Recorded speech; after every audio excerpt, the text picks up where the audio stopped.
દેશમાં પહેલી વખત સફરજનના વેસ્ટમાંથી વીગન લેધર બનાવી સુરતના હિમાલયા ગ્રુપે નવી સિદ્ધિ હાંસલ કરી છે।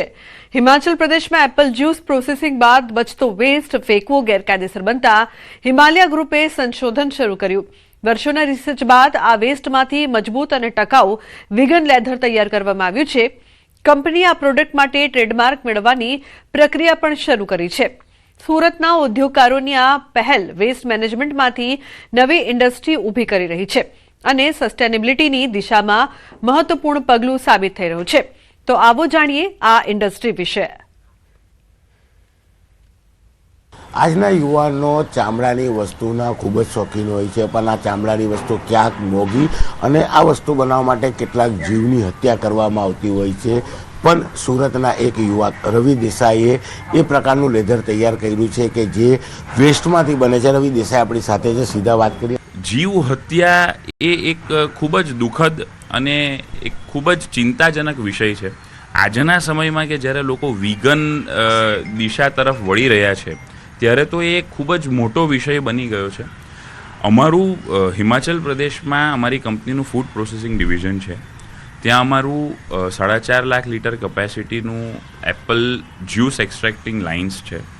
એ લાઇનમાંથી લગભગ દર મહિને લગભગ તો બી 50 થી 80 ટન જેટલો એપલનો ડ્રાય વેસ્ટ એક્સટ્રેક્ટ થાય છે આફ્ટર એક્સટ્રેક્ટિંગ ધ જ્યુસ। ઓલમોસ્ટ અમે એમાંથી 90% જેટલું જ્યુસ અમે કન્ઝ્યુમ કરી લઈએ છીએ, એ સિવાય બાકીનો વેસ્ટ જનરેટ થાય છે અને અમે એને ડ્રાઈંગ કરીને એમાંથી પાવડર ક્રિએટ કર્યો।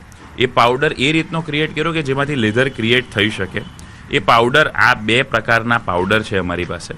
એ પાવડરને અમે જે નેચરલ રેઝિન હોય તેની સાથે એને બ્લેન્ડ કર્યો અને કોટેડ ફેબ્રિક ઇન્ડસ્ટ્રી જે આપણા સુરત શહેરમાં ઘણા મોટા પાયે છે, એ કોટેડ ફેબ્રિક ઇન્ડસ્ટ્રીમાં અમે રેઝિનની સાથે બ્લેન્ડેડ દ્રાવણને એની ઉપર સ્પ્રેડ કર્યું અને લેધર ક્રિએટ કર્યું। આ એક વીગન લેધર ઇન્ડસ્ટ્રી તરીકે એક અલગ ઇન્ડસ્ટ્રી ડાયમેન્શન ક્રિએટ થયું છે। એ બધા માટે આ એક બહુ જ સારો ઓપ્શન અને એક બહુ જ સારી ઇન્ડસ્ટ્રી તરીકે આગળ આવ્યું છે। આ બિલકુલ આ હતા રવિ દેસાઈ કે તે સુરત ટેક્સટાઇલ સિટીમાં રહે છે અને ટેક્સટાઇલમાં એક અનોખી શોધ કરી છે। કારણ કે લેધર અથવા કહી શકાય કે ચામડાની વસ્તુ પહેરવી હોય તો જીવ હત્યા કરવી પડતી હતી ને તે ખૂબ જ મોંઘી હતી, ત્યારે ખૂબ જ સસ્તી અને જીવ હત્યા વગરનું આ લેધર તૈયાર કર્યું છે કે જે અત્યારે બજારમાં મોટા પ્રમાણમાં માંગ છે। એટલે કે સુરતમાં ટેક્સટાઇલ ઉદ્યોગમાં લેધરની એક નવી ક્રાંતિ સામે આવી છે। કેમેરામેન જીગર ગોગલ સાથે કીર્તેશ પટેલ, ન્યૂઝ 18 ગુજરાતી, સુરત।